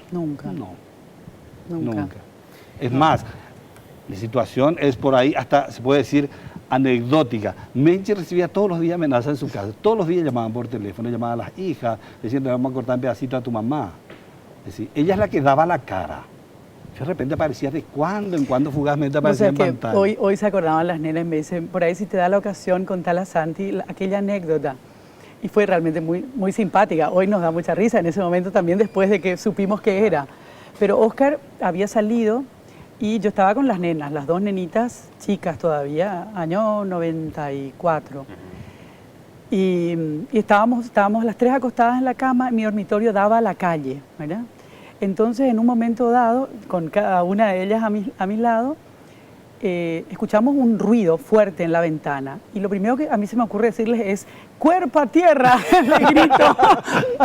Ellas estaban ya como entrenadas. ¡Cuerpo a tierra! Y saltamos de la cama y fuimos así reptando hasta la puerta para salir de ahí. Había sido que era Óscar, que se había olvidado de la llave y me tiró una piedra para que yo la abriera. Pero bueno, en ese momento no te puedo explicar. Era vivir con miedo permanentemente. Era vivir todo el tiempo con miedo. Yo cuando Augusto se acordaba de aquella vez cuando emitimos el programa Parque Cue y al día siguiente nos fuimos a Buenos Aires, yo sentía el revólver en el cuello, Santi. O sea, esa era la sensación todo el tiempo que hicimos el ojo, ¿verdad? Una absoluta desprotección. Yo me acuerdo cuando también en una oportunidad nos tocó, ya cuando habíamos decidido con Augusto no continuar, comienzos del 97 fuimos a hacer una pasantía a la Red Globo y llevamos algunos materiales de los que habíamos hecho. Y hablamos, me acuerdo, con Caco Barcelo, se llamaba, que era la estrella en ese momento de un programa que era Globo Reporter y él conducía el programa, ¿verdad? Impresionante todo el esquema de investigación que tenían. Bueno, y nos encontramos con él y con quien era el jefe de prensa de la Globo, ¿verdad? En la sucursal de Río de Janeiro. Entonces, lo primero que nos pregunta, ve el programa, pusimos así un editado, qué sé yo, y yo no me olvido de esta pregunta, me hizo, ¿con qué equipo jurídico cuentan? Me dijo, ¿verdad? Yo le miré al camarada y le digo, Y teníamos un abogado que Mi perdía equipo en de todos fútbol, los pero- casos. ¿Te acordás? Entonces dijimos, no, evidentemente, no, así no podemos continuar. Y ahí me dijo él algo que se me quedó grabado. Me dijo, una cosa es hacer un programa de investigación y otra cosa es meterte a la boca del lobo absolutamente desarmada. Eso no. Vamos a hacer la pausa, vamos a volver en instantes, pero antes Enrique Dávalos tiene más cosas que contarnos en esta misión de AM. Sigan ustedes participando con el hashtag AM, ahí estamos recibiendo todos sus mensajes. Enrique, vamos con vos. Llegó a Paraguay el nuevo concepto en educación que a partir de ahora te va a dar la posibilidad de estudiar marketing o administración en 2 idiomas y en 2 países. Claro, porque con el programa de la USIL tenés un título acá y el grado de bachelor en Estados Unidos, con un nivel de formación de primer mundo, con herramientas para desenvolverte como un profesional exitoso y capaz de emprender tus propios proyectos. Vos, que tenés las ganas de llegar lejos, no pierdas un segundo más e inscribite ahora mismo, que este programa tiene disponibles solo 40 lugares.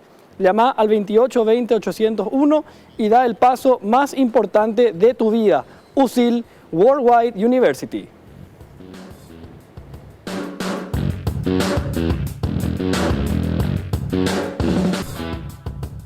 Seguimos en vivo a través de Canal 13 con AM y esta promoción de Budweiser que te ofrece una oportunidad única para ganarte premios exclusivos de la marca.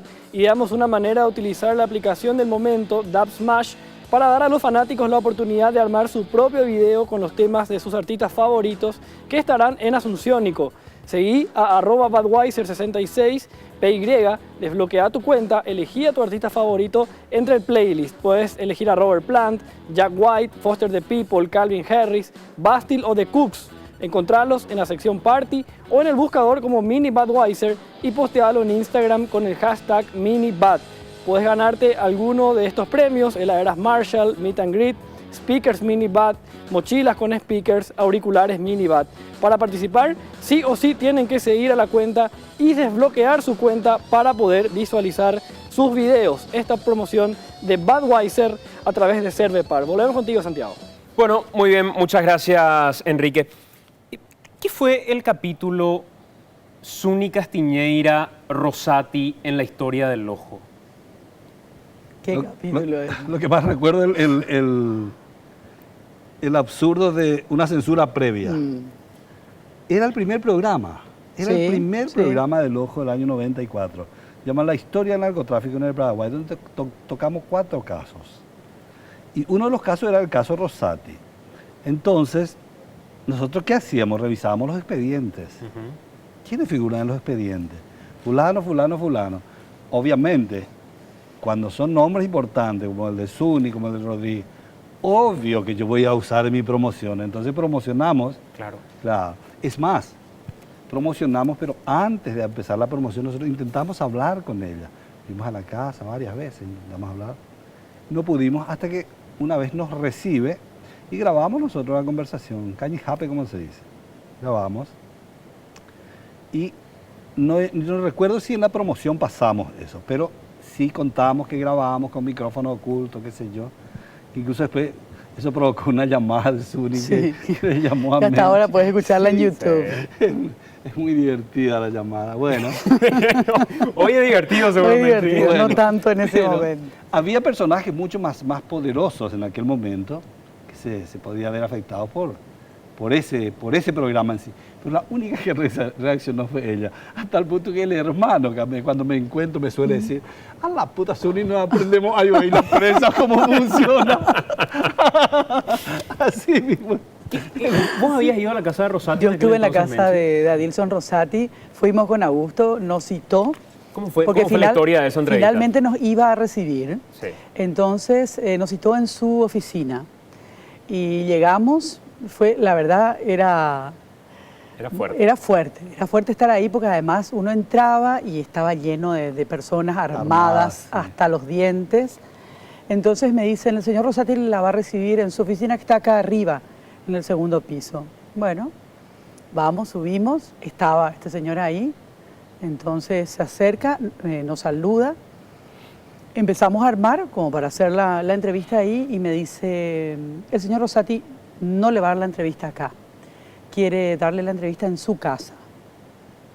Entonces le miro a Augusto, la cosa cambiaba un poco. Claro. Una cosa era entrevistarte con Adelson Rosati en su oficina, con muchos testigos, y otra cosa era ir a la casa de Adelson Rosati. Decidimos ir. Nos fuimos decididos a buscar esa entrevista en ese momento. El camarada, ¿qué hacemos? Vamos. Nos vamos, nos siguen autos con gente armada, ¿verdad? Llegamos a la casa, instalamos todo, nos dijeron en un lugar determinado, una sala, un lugar bien amplio, grande, y ahí instalamos la cámara. Una cámara nomás usábamos, camarada, en ese entonces, no me acuerdo, o llevamos dos cámaras.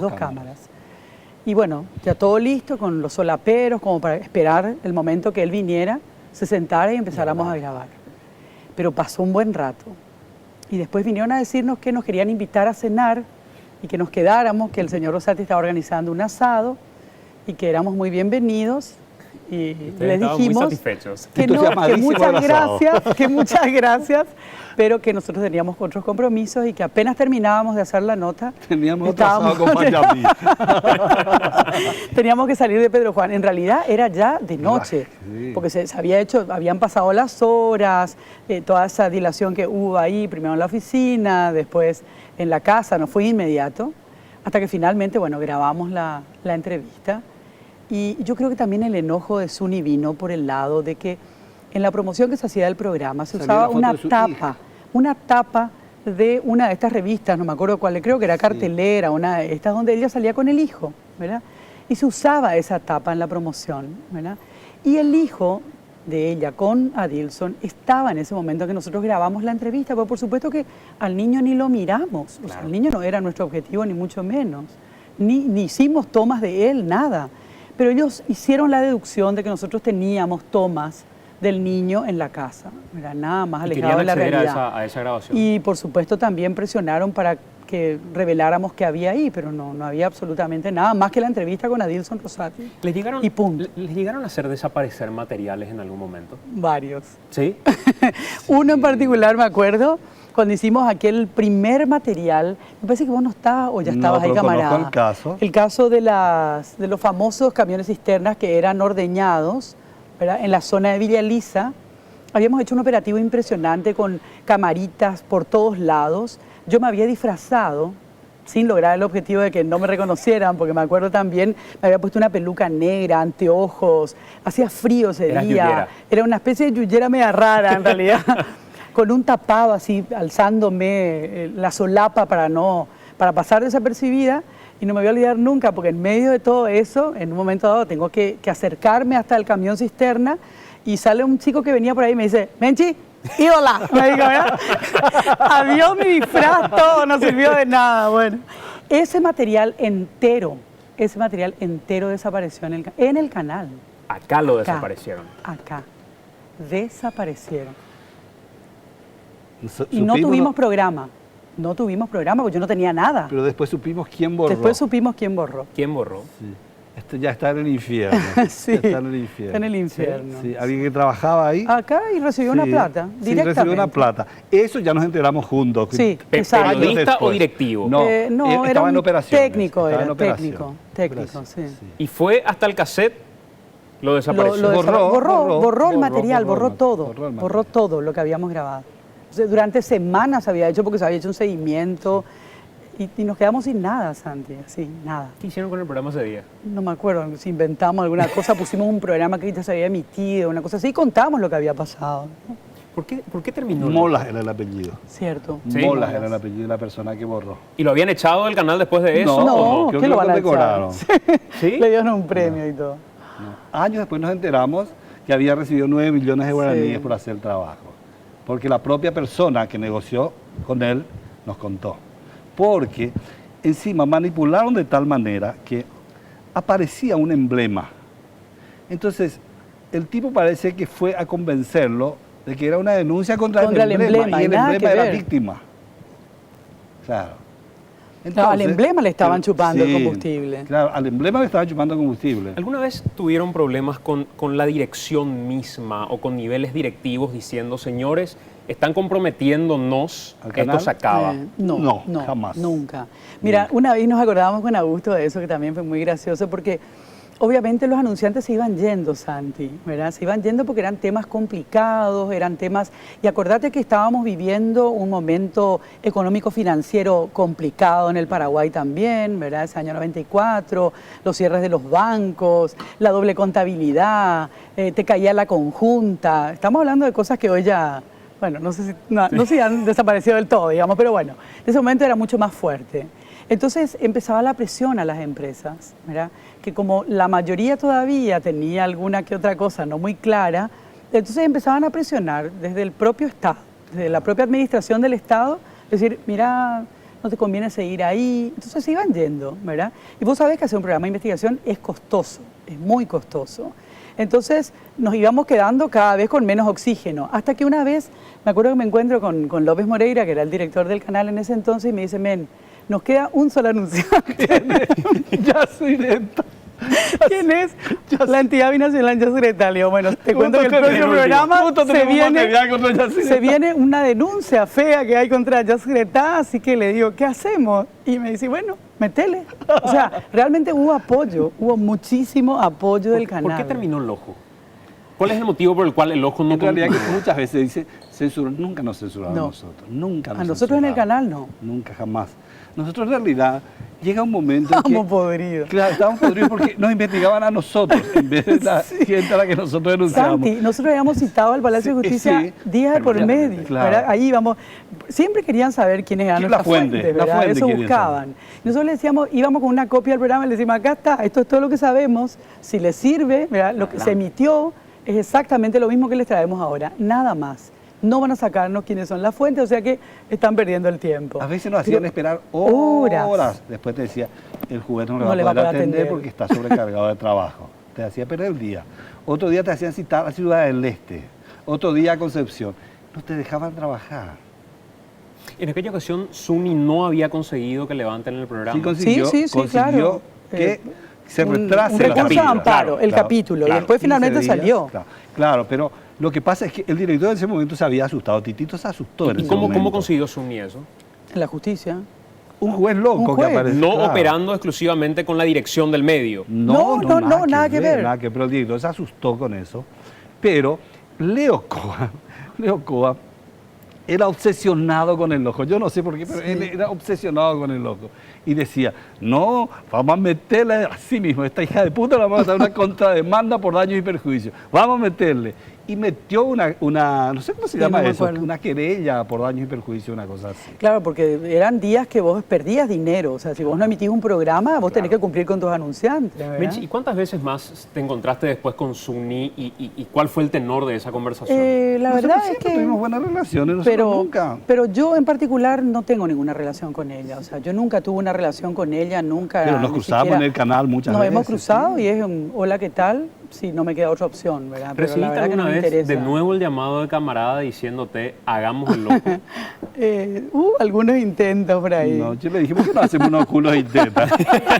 Y funciona mejor. No, y después con Augusto en el 97, después que volvimos de Río y ya, bueno, se acabó, habíamos definido que ya no seguíamos. Hicimos Nos vemos en casa. Sí, nos vemos en casa. Nos volcamos a una cuestión absolutamente distinta. Era un poco una especie de aire que necesitábamos y de relax, de tanto tiempo de vivir muy presionada por todas las situaciones que se generaban, ¿verdad? Hoy Menchi no cuenta sueños, hoy Menchi... hoy cuenta noticias. Hoy cuenta noticias, hoy no hace Volvemos en Casa, hoy Menchi no está cantando, digamos, de manera regular. De manera regular. ¿Volverías alguna vez a hacer un programa de investigación como El Ojo? Yo creo que no, Santi, para eso estás vos. No. ¿Por qué no lo harías, Menchi? No, porque yo creo que ya pasó el tiempo. Ese fue un tiempo en que se dieron las cosas de esa manera y te reitero, creo que si pude ser facilitadora para que muchas cuestiones pudieran salir a flote, me siento muy feliz de haber podido cumplir ese rol, ¿verdad? Pero creo que fue ese momento en donde Augusto me llamaba y me tocaba el timbre a las 3 de la mañana y me decía, vamos, ¿a dónde? A La Paloma. ¿Y qué investigamos y tal cosa? Y era ese ímpetu de la juventud probablemente que uno tiene, en donde no piensa mucho y ahí se va y arremete. Y llegó un momento en donde la familia obviamente fue un freno para continuar también. O sea, yo no me iba a permitir, no iba a poder soportar que pasara algo con algún miembro de mi familia porque yo decidía continuar con esto. ¿Te sentías ¿verdad? libre haciendo periodismo de investigación? Digo, libre, sin temores. No, no. El miedo estaba siempre rondando, Santi. El miedo es imposible evitarlo porque además, te digo, era como... Yo tengo una imagen de esa vez que fuimos, ¿te acuerdas? Yo estaba media enferma, Augusto, que fuimos a buscar unas pistas clandestinas, nos habían dado el dato de que cerca de Hernandarias, no sé si era concretamente esa o eran otras, pero eran la zona, operaban muchos aviones.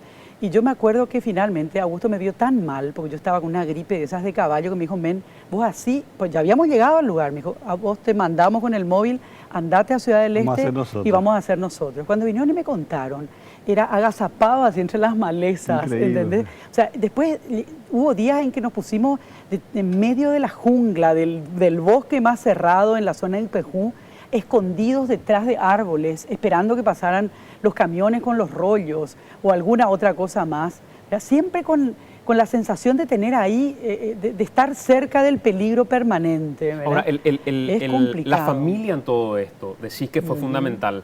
¿En algún momento fue tu misma familia la que te dijo, no, vos sabés que no, hagas más esto? No, nunca, nunca. Ni Oscar, ni las nenas, ni mis padres. Ellos tenían temor, obviamente. Y mamá siempre decía que el cariño de la gente y el hecho de que pudiéramos llevar adelante estas cuestiones me había servido como una especie de escudo protector. Siempre me decía eso. A vos no te mataron porque tuviste el cariño de la gente protegiéndote, ¿verdad? Y yo creo que por eso de alguna manera después lo que pudimos hacer con los sueños y con todo ese tipo de cosas fue una manera de devolverle a la gente el que me haya bancado en esos momentos donde necesitamos de esa protección, que no estaba explícita, pero que se sentía en el aire, Santi. Yo sentía que existía esa protección. Menchi, si vinieran estos días alguno de tus hijos o alguna de tus hijas y te dijera, yo quiero hacer lo mismo que hacías vos, y Augusto va a ser el director periodístico de ese programa y vamos a ser el loco,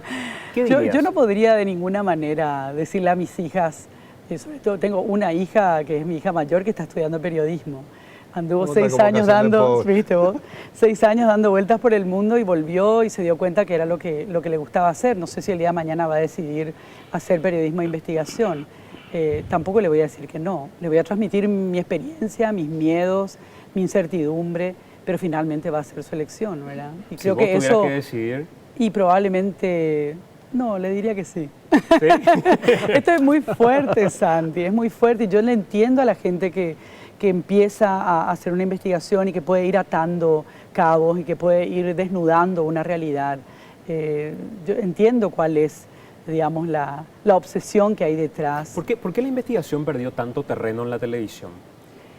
Y creo que es costoso, más que nada es costoso, hacer investigación es costoso, porque además vos tenés que tener de alguna manera, creo que en esto Augusto es el experto, tenés que tener cerrados los casos para poder plantearlos. O sea, vos no podés, y vivir en una especie de zozobra sin saber si vas a llegar con la información que tenés y habiéndola cruzado convenientemente a la siguiente semana. Vos fíjate que los programas de investigación que se hacen en el mundo muchas veces son capítulos que ya están terminados. Sí. Por ejemplo, dicen, bueno, vamos a hacer 13 capítulos y cuando terminaron el 13º capítulo están emitiendo el primero. Entonces, de alguna manera, vos tenés asegurado, digamos, que vas a llegar, que vos no vas a estar improvisando y llenando con alguna cosa no muy certera porque no llegaste, porque la investigación te puede llevar... ¿Cuánto tiempo te llevó Parque Kue, Augusto? Meses, años, ¿verdad? Sí. Después se concreta en un programa, pero la investigación se hace a lo largo de mucho tiempo. ¿Por qué tiene, y te pregunto como productor, Augusto, ¿por qué tiene tan poca presencia hoy la investigación en la televisión? Yo creo que no es lo que vende. Yo siempre digo que independientemente de que a mí me interese hacer un programa por ahí o me interese que se haga, también entiendo que una empresa de televisión no es una empresa de beneficencia, es una empresa que tiene fines de lucro. Y no creo que los programas de investigación hoy produzcan plata. Y no creo que ningún canal esté en condiciones de perder plata hoy. Yo creo que hoy producen plata los culos y tetas. Hoy, fíjate vos que nosotros en el 94 teníamos como costo de producción nada más unos 50 millones de guaraníes. Santi, para aquella época, estamos hablando de 20 años atrás. Solo en costos de producción. Solo en costos de producción, ¿verdad? Vamos con Guillermo. Guillermo, vamos con vos. Venía Claro y volví a clases mejor que nunca. Claro que sí, elegí llevarte una super notebook de 14 pulgadas en 18 cuotas de 90.000 guaraníes nada más y sin intereses. Una tablet Alcatel en 18 cuotas también de 71.000 guaraníes y sin intereses. Todo activándolos con un plan de 99.000 guaraníes con internet ilimitado. Volvé a clases con Claro y conectate con la mejor tecnología. Seguimos contigo en un ratito, Santiago, con más debate. Ahora vamos a una pausa y ya venimos con más de AAM.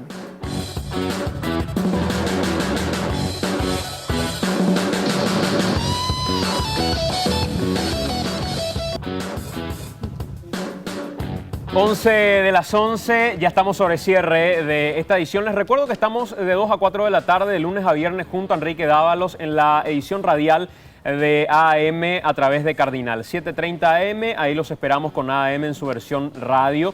Por supuesto, el agradecimiento también a todos ustedes por las opiniones a través del Twitter. Bueno, me están confirmando acá en este momento, y díganme ustedes, muchachos, ¿cuándo, por favor? El martes 22 horas. Bueno, me dicen que el capítulo de hoy de AM lo van a repetir y fue una decisión del propietario del medio, que lo acaba de decir a través del Twitter, lo acabo de leer, por cierto, el martes a las 22 horas.